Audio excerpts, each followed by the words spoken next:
inaugura nova sede, uma obra que custou cerca de 10 milhões de dólares. A Assembleia Nacional continua a apreciar na especialidade o Orçamento Geral do Estado e as grandes opções do plano. O presidente da Assembleia Nacional recebe o embaixador do Brasil para falar da reunião dos presidentes dos parlamentos da CPLP a ter lugar em abril na capital brasileira. A Ordem dos Médicos de Portugal e de São Tomé e Príncipe organiza mesa redonda sobre políticas de saúde nos dois países. Estas e outras notícias para acompanhar já a seguir no telejornal.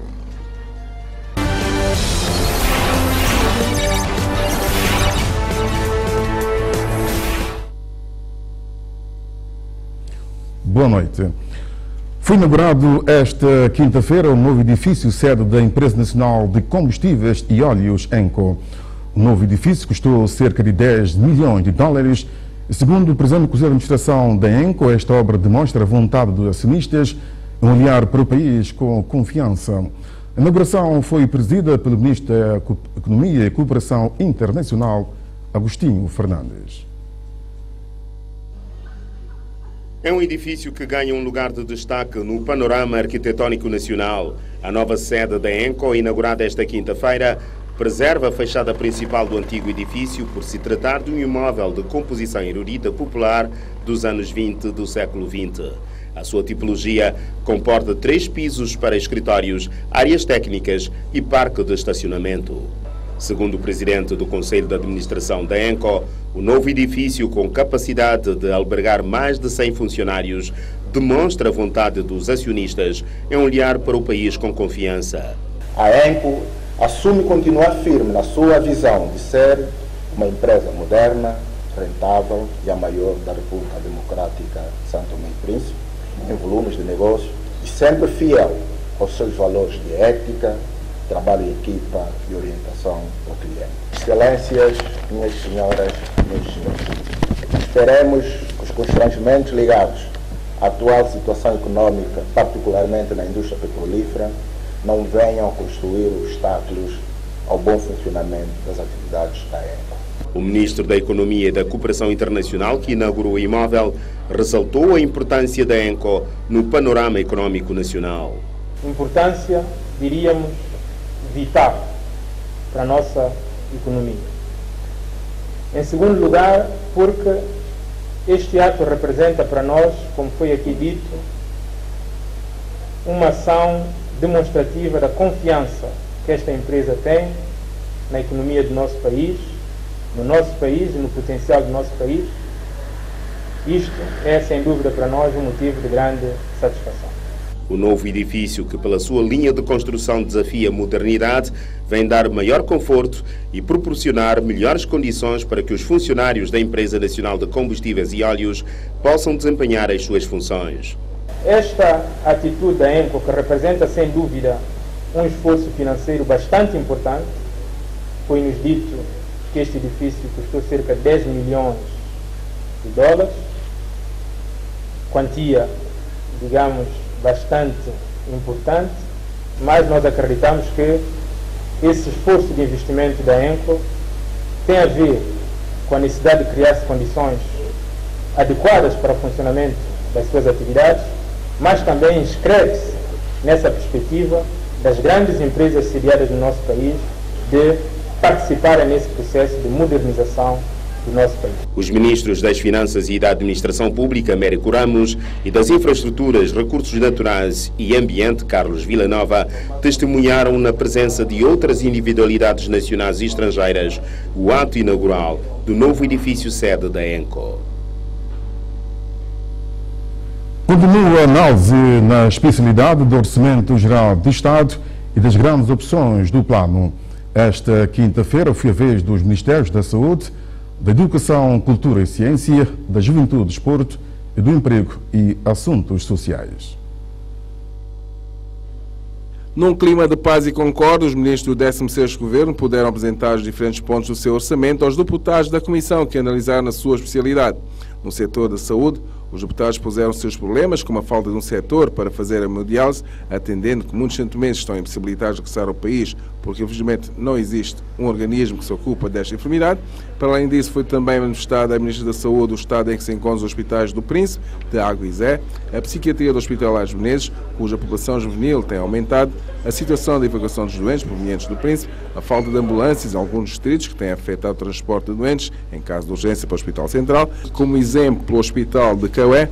Todos esses assuntos foram prontamente respondidos pela Ministra da Saúde, que argumentou ser uma preocupação do Ministério que dirige e que significativas melhorias poderão acontecer nos próximos tempos. Pediu também a colaboração de todos, sobretudo os deputados, que estão ligados à saúde, para um bem comum, que é a saúde para todos. Eu gostava de contar com a sua parceria, com a sua colaboração, para que, quem sabe, assim teria mais força para que, junto aos elencos governamentais, com mais força bater na mesa, para que fizessem avançar a saúde.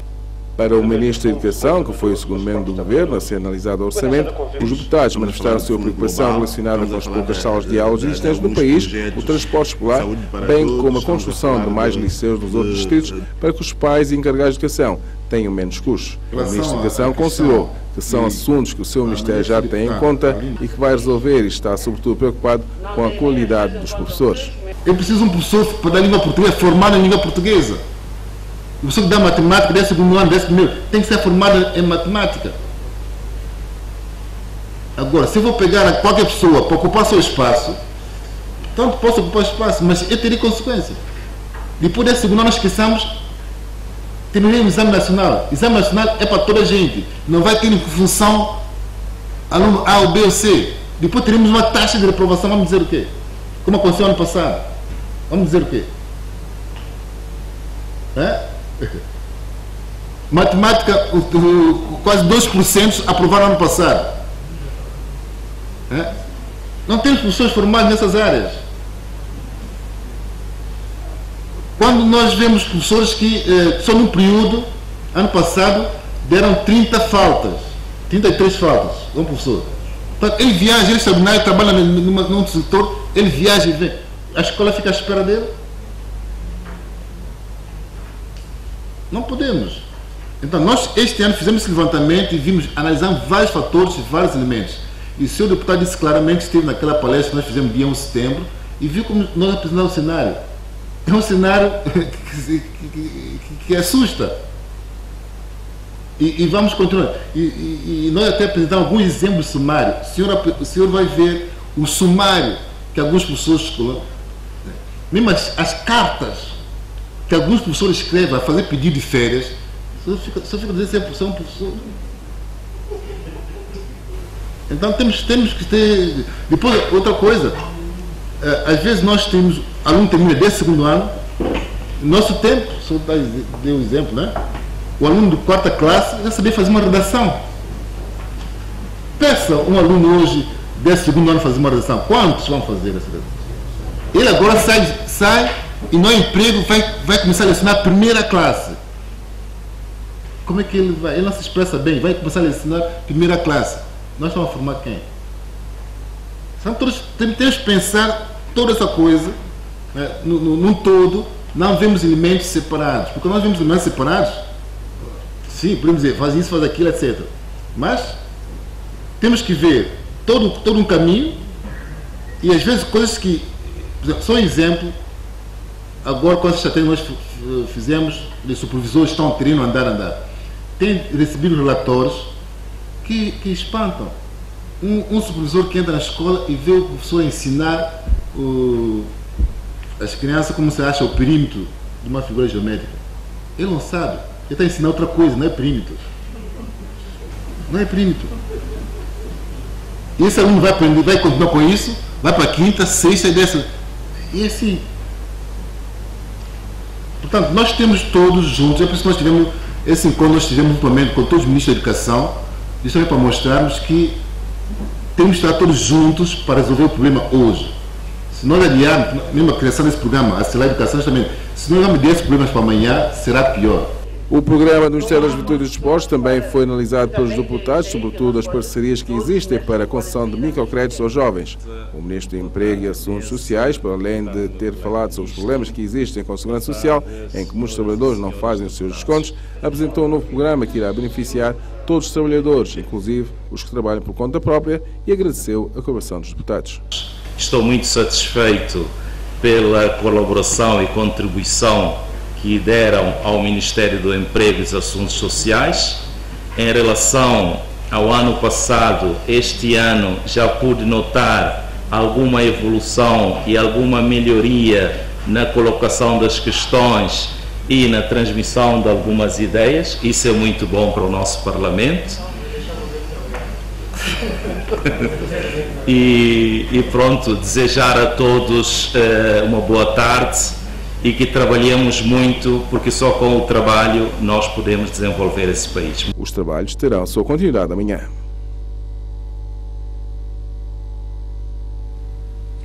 O presidente da Assembleia Nacional estará presente na reunião dos presidentes dos parlamentos da CPLP, que terá lugar em abril em Brasília.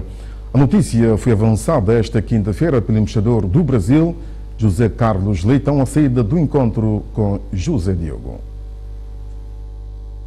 Tratou-se de encontro de cortesia entre o presidente da Assembleia Nacional, José Diogo, e o embaixador do Brasil, José Carlos Leitão. Nós estamos no aguardo de uma reunião que haveria de presidente de parlamento da CPLP para muito breve, e agora já sabemos que a reunião está marcada para de 5 a 7 de abril em Brasília. Então comentamos sobre isso e é muito provável que o presidente da Assembleia de São Tomé e Príncipe vá ao Brasil em abril. Ainda hoje, o presidente da Assembleia Nacional recebeu representantes do Rotary Club de São Tomé. Tratou-se do encontro de cortesia.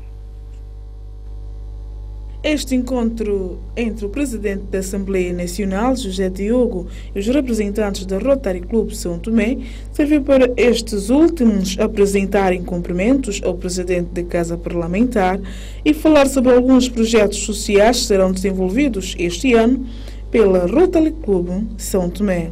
O Rotary Club São Tomé programou uma visita para poder cumprimentá-lo e trocar algumas impressões sobre questões que têm a ver com o nosso clube. Embora fosse o membro do clube, presidente da Assembleia, mas pelas funções que ocupa, não pode estar nas nossas atividades, nós entendemos isso, mas viemos partilhar alguns projetos que nós temos em carteiras com o Sr. Presidente da Assembleia. E neste ano, para o seu mandato, quais são os projetos? Bom, os projetos são todos eles de cariz social. Nós, neste momento, temos projetos que, enfim, não são ainda do conhecimento público, mas todos eles têm um só objetivo, é ajudar as pessoas, as famílias e comunidades carenciadas. E quando for o momento, nós depois comunicaremos e tomarão conhecimento das nossas ações.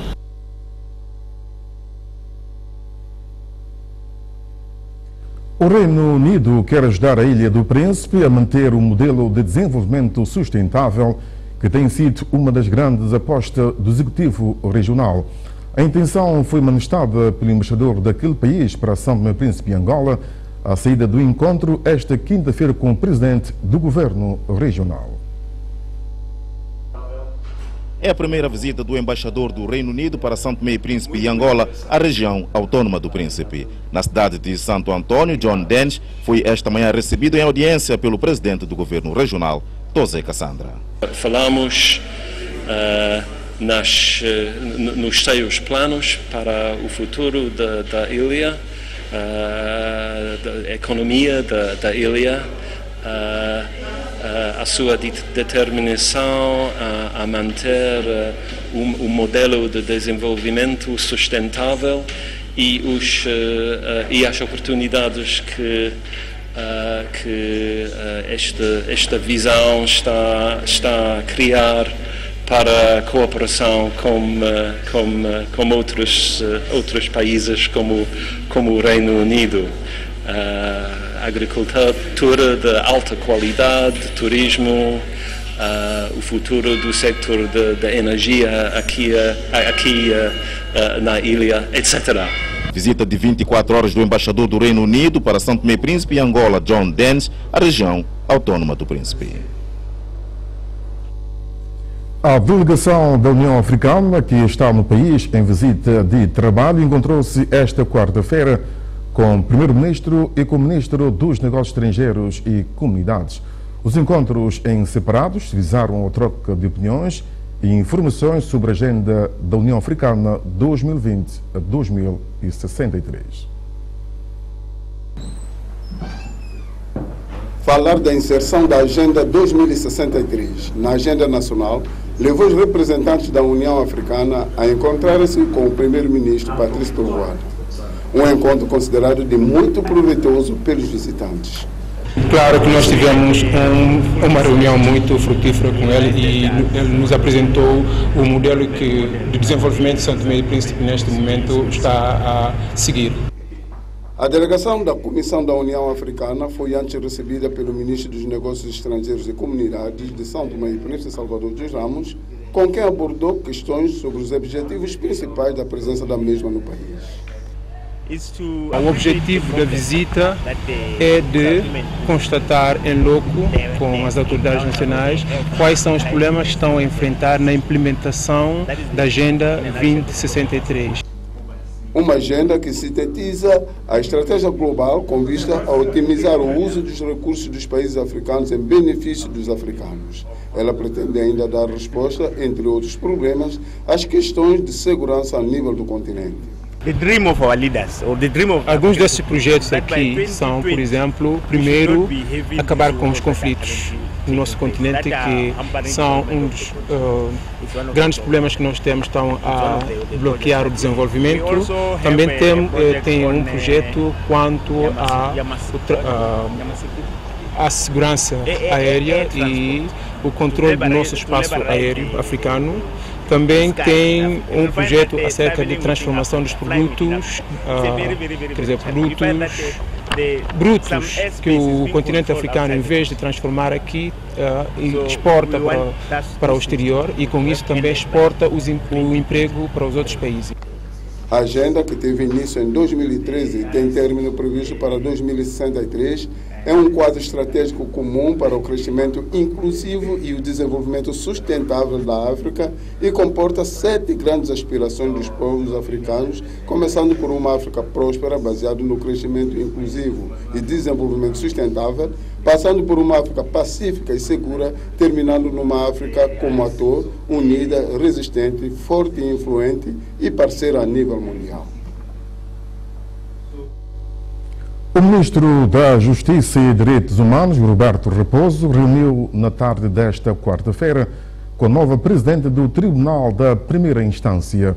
O encontro serviu para as partes abordarem questões ligadas à justiça santomense.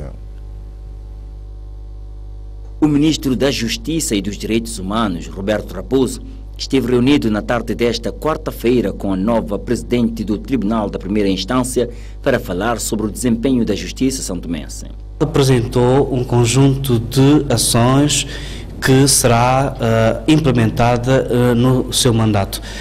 Da parte do Governo, aquilo que nós dissemos à senhora Presidente do Tribunal é que deve contar com o Governo naquilo que compete ao Governo fazer em prol de melhoria das condições dos tribunais e, neste caso, do Tribunal de Primeira Instância, para que nós possamos ter uma justiça melhor, uma justiça que vai de encontro aos desafios que este país tem no momento em que nós estamos empenhados na mudança do paradigma atual. Natasha Amado Vaz foi nomeada em 8 de dezembro do ano passado e veio apresentar-se ao Ministro da Justiça e dos Direitos Humanos. A nova Presidente do Tribunal de Primeira Instância espera dar um contributo valioso para a melhoria dos serviços judiciais. O que pretendo para estes 2 anos, basicamente, o que eu pretendo, e acredito que é para isso que me elegeram, é reorganizar o Tribunal da Primeira Instância, tentar criar uma nova dinâmica. O trabalho é basicamente com os funcionários, Então, criar melhores condições de trabalho para os funcionários e criar mais ânimo. E também, com tudo isso, uma nova dinâmica para que os tribunais consigam cumprir o seu papel, que é administrar a justiça. Por outro lado, o ministro da Justiça também esteve reunido com uma comissão do Sindicato dos Magistrados Judiciais. O encontro serviu para apresentar ao ministro da Tutela o programa de atividades do Seminário Internacional sobre a Reforma da Justiça, Ambiente e Cidadania, que deverá decorrer no país de 14 a 16 do mês de março deste ano, e solicitar a contribuição do governo santomense. Uma solicitação que o ministro respondeu positivamente.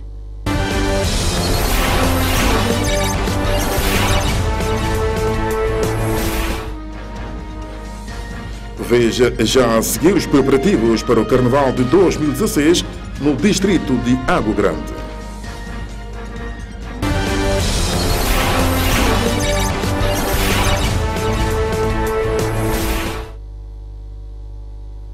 A Ordem dos Médicos de Portugal e de São Tomé e Príncipe organizaram esta quarta-feira no Centro Cultural Português uma mesa redonda sobre as políticas de saúde nos dois países.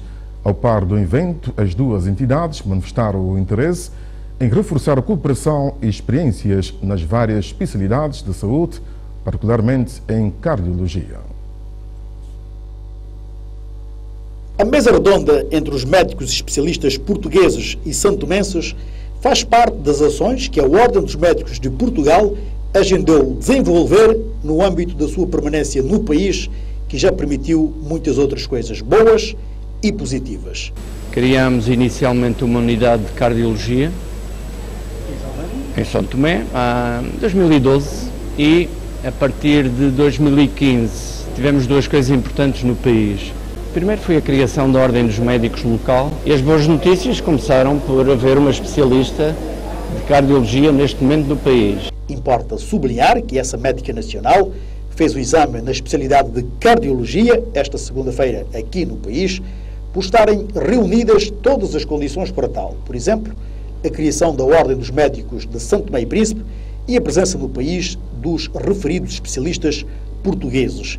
E essa mesa redonda vem assim reforçar as relações entre as duas entidades. Aproveitando um pouco o número de médicos e o número de especialidades que estão aqui, não é vulgar numa semana estarem tantos especialistas.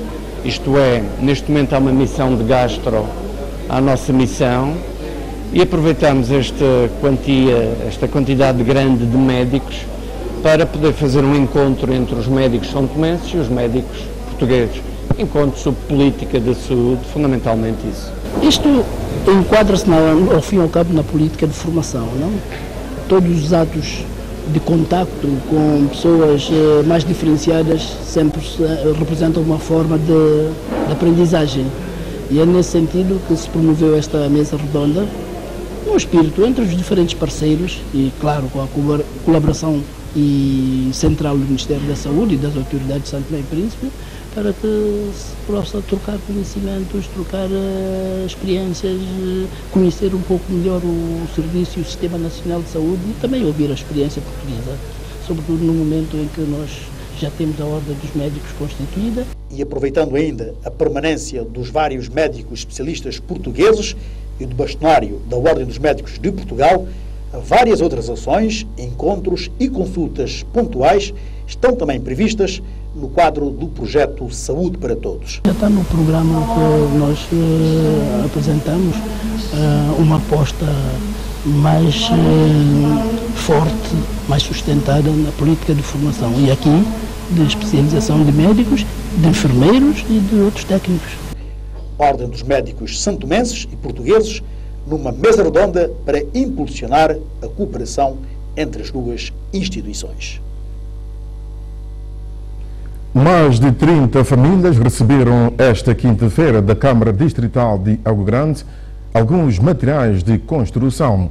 Dentre os beneficiários estão sinistrados, idosos e carenciados. A sinistralidade é um dos fatores que tem levado muitos cidadãos à procura do auxílio da autarquia, revela o presidente da Câmara de Água Grande, Egneide Santos. A lista é muito grande, os pedidos são muitos, o caso de sinistralidade cada vez vai aumentando. Nós, neste momento, só em casos de incêndio temos mais de 50 pedidos pendentes. Casos de pessoas carenciadas, com casas degradadas e não só a viver em condições péssimas, temos muito, acima de 300 pedidos, portanto a situação é muito complicada e lamentável. Embora com poucas condições, a Câmara procura responder às solicitações conforme as necessidades dos que procuram o serviço, como aconteceu esta quinta-feira no Parque Popular. A tentar distribuir o pouco que nós temos a essas famílias. Nesta primeira fase, hoje vão ser beneficiadas cerca de 30 famílias, portanto, vamos continuar, porque esta é a primeira fase deste material que chega. Vamos avançar este material que nós já temos disponível, porque há pessoas que, de facto, neste momento estão a viver em situações muito lamentáveis. Entre os beneficiados estão Maria Paulina, Maria Catarina e Carmen Nazaré, todas com uma história de vida que lhes dá o direito de serem beneficiadas. Pela cruz que a vida leva, eu iniciei uma construção, não consegui acabar. E vivo uma vida numa casa alugada, uma situação, enfim, faz de conta que eu nunca trabalho, mas já trabalhei muito. Eu sou mãe de 5 filhos, mas acabaram a estudar na Universidade USP, a estudar, mas estão a lutar também, é luta da vida. Outros 3 mais novos vêm comigo, uma estuda 9ª classe e outro está a estudar 11º ano também. Espaço também um quarto só onde eu vivo é pequeno, casa está mesmo enfim, mas a gente sofre mesmo dentro do espírito, Deus sabe que a gente sofre. E para isso é preciso muita força e rezar a Deus sempre, que Deus nos dá um espírito forte, porque não é fácil. Aqui nos vê, mina se catan que se engas, mina se nesse mundo, mas cada um tem a sua cruz. E nós devemos assumir nossa cruz com dignidade, sofrer com dignidade até chegar um dia. E louvo a Deus, muito obrigado. Minha situação é casa que está podre, eu não tenho assim condições mais para reparar, eu já estou cansada, doente bastante, eu não estou a trabalhar, nem amigo, está tudo cansada, nem maneira para fazer nenhum. Os caras de minha casa mesmo, eu sobe ele às vezes com a mão no chão. Eu não estou a trabalhar nada, a casa está podre, nem em cima, nem parede, tapou com pano na parede. Só ali de casa anda nele a parfatar o pé no chão. Nem maneira para poder segurar o pé no chão. E agora a tia está aqui para receber alguns materiais. Quem inscreveu tia na Câmara? Quem inscreveu é o meu filho, que deu um apoio para poder vir para a Câmara, para acompanhar o seu presidente e pedir ao seu presidente um apoio, o senhor está me ajudar. Mas Jesus Cristo está me ajudar, sou presidente para nós. Incêndio de casa, sim, incêndio. A casa foi queimada de uma maneira assim, só de repente, que eu não sei como é que fogo apareceu. Mas depois houve apoio de bombeiro de aeroporto, população, toda essa gente. Quando é que isso aconteceu? Aconteceu dia 19 de junho. Perdeu a sua casa? Sim, sim. E todos os avós? Sim, com todo quanto estava lá dentro foi destruído. Em que zona? Na Praia Gamboa. Sim. E agora está cá com que objetivo? Há um apoio de algum, quer dizer, nós já temos metade do material, estamos a faltar mais metade. Então nós viemos de mandar chamar hoje para vir, que é para vir receber metade do material que está faltando. O autarca Egneide Santos avança ainda que todos os anos a Câmara faz um orçamento para atender a essas situações. Já começaram os preparativos para o Carnaval 2016 no distrito de Água Grande. Este ano estão na comissão organizadora a Câmara Distrital de Água Grande e o Instituto da Juventude.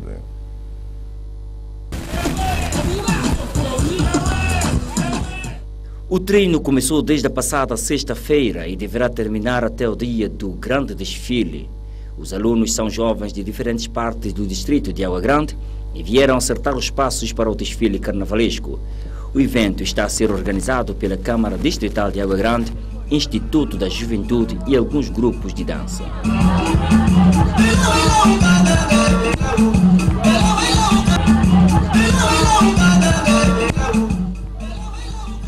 Primeiramente, é um ensaio. E depois temos também a procura dos parceiros, porque, como sabemos, o Carnaval tem um elevado custo. E estamos atrás dos parceiros, que ainda não conseguimos um parceiro direto. Estamos a pedir apoio a várias instituições, estatal como privado. E por isso nós estamos a trabalhar arduamente todos os dias para ver se conseguimos dar ao santomense um carnaval em grande estilo. Qual vai ser a característica desse carnaval? É apenas um carnaval moderno ou será que vai ser uma mistura com o carnaval tradicional? Nós queremos esse ano ter um carnaval mais tradicional. Tendo em conta que nós ainda não temos orçamento geral do Estado aprovado, estamos já a solicitar os possíveis parceiros no sentido de colaborar conosco nessa grande festa e também estamos a envolver todas as câmaras. Já solicitamos encontro de trabalho com as câmaras distritais no sentido de nós termos um carnaval mesmo ao estilo santomense. Este ano pretende-se ter um desfile mais virado para a promoção da santomensidade. As músicas e danças tradicionais deverão ser promovidas durante o desfile. Daniel é responsável da School Dance e está a ensinar as coreografias da dança. Temos muitos monitores aqui a trabalhar, a coordenar os ensaios, quer da parte da organização, quer da parte... Quantos monitores? Temos aqui 30 monitores disponíveis à hora certa, todos quase bailarinos, coreógrafos, e eu acredito que sim, que em 15 dias nós vamos ter aqui os ensaios a um nível já avançado para o desfile. Foram congregados mais de 1000 jovens em sessões diferentes. O grande desfile deverá acontecer no dia 9 de fevereiro. As autoridades regionais já começaram os preparativos para comemorar os 545 anos da descoberta da Ilha do Príncipe. Por isso foi criada uma comissão organizadora das festividades. Descoberto em 17 de janeiro de 1471 pelos navegadores portugueses João de Santarém e Pedro Escobar, a Ilha do Príncipe prepara para a comemoração de mais um aniversário. A propósito, a nossa reportagem juntou-se à comissão organizadora dos festejos para mais pormenores. Esse 17 de janeiro de 2016 não vai ser um 17 de janeiro semelhante aos outros 17 de janeiro, devido às limitações financeiras que nós, portanto, temos, não é? E nós sabemos perfeitamente que hoje a crise que nós enfrentamos, portanto, temos que racionalizar os poucos recursos que nós temos. Mas também nós não deixaríamos passar despercebido, portanto, esta data, tendo em conta que para nós, digamos assim, a descoberta da ilha, portanto, trouxe, digamos assim, alguma história para os nossos antepassados e para nós também que estamos ali, portanto, a conviver esse presente. Entretanto, segundo o presidente da comissão organizadora dos festejos, foi elaborado o seguinte programa de atividades. Essa comissão, portanto, elaborou um programa de atividades, um programa, portanto, à medida portanto, do financiamento que nós temos. Dentro desse programa nós temos algumas atividades culturais, atividades recreativas e atividades, portanto, sociais, que vão preencher, portanto, durante esses próximos 6, 7 dias de festa. Por isso é que nós limitamos também o tempo de festa. O destaque vai para o ato central, onde estará presente, portanto, pelo convite nosso e do Governo Regional, a pessoa do Sua Excelência, o Sr. Primeiro-Ministro do Governo, portanto, o Sr. Dr. Patrício Trovada. Também estará presente o Bispo da Diocese, que é da Igreja Católica, onde lançará portanto, um livro e brindará, portanto, de certeza absoluta, portanto, com mais essa atividade. Queremos dizer também que, ainda inserido nessa festa, nós temos ainda, portanto, o lançamento da primeira pedra para o saneamento do meio na Praia Bura. Temos também entrega de alguns kits aos pescadores, portanto, todas essas atividades estão inseridas, portanto, no programa para nós comemorar esse 17 de janeiro, que para nós é de grande importância, e dizer também que, independentemente de nós comemorarmos isso assim em termos de atividades recreativas, culturais, desportivas, também tivemos uma parte de reflexão onde houve uma palestra para, portanto, nós incutirmos nos nossos alunos, as pessoas que eventualmente desconhecem um pouco da nossa história, como, portanto, a ilha foi descoberta, para que na realidade todos nós possamos estar integrados nessa descoberta. À população residente nesta região autónoma fica o seguinte apelo da Comissão. Nós estamos habituados no 17 de janeiro enfim, outras atividades e, portanto, com outro ambiente. Dizer de que não é possível nós avançarmos com muitas outras atividades em que todos nós gostaríamos que houvesse, pelas causas que atrás já expliquei, mas que todos nós devíamos colaborar nessa pequena festa, participarmos para que o dia não passe despercebido. Dizer de que vai ser uma festa pequena, mas de grande simbolismo, e por isso a colaboração de todos e a nossa presença em algumas atividades que estão programadas, principalmente no dia 17 de janeiro, em que desde as 6 estaremos, portanto, com atividade desportiva e recreativa, onde haverá atletismo e outras atividades mais. Gostaríamos que as pessoas, portanto, colaborassem, participassem e marcassem sua presença para nós estimularmos este dia. Região Autónoma do Príncipe, nos preparativos para a comemoração dos 545 anos da sua descoberta. A queda acentuada do petróleo a encerrar este serviço informativo. Em nome de toda a equipa, boa noite.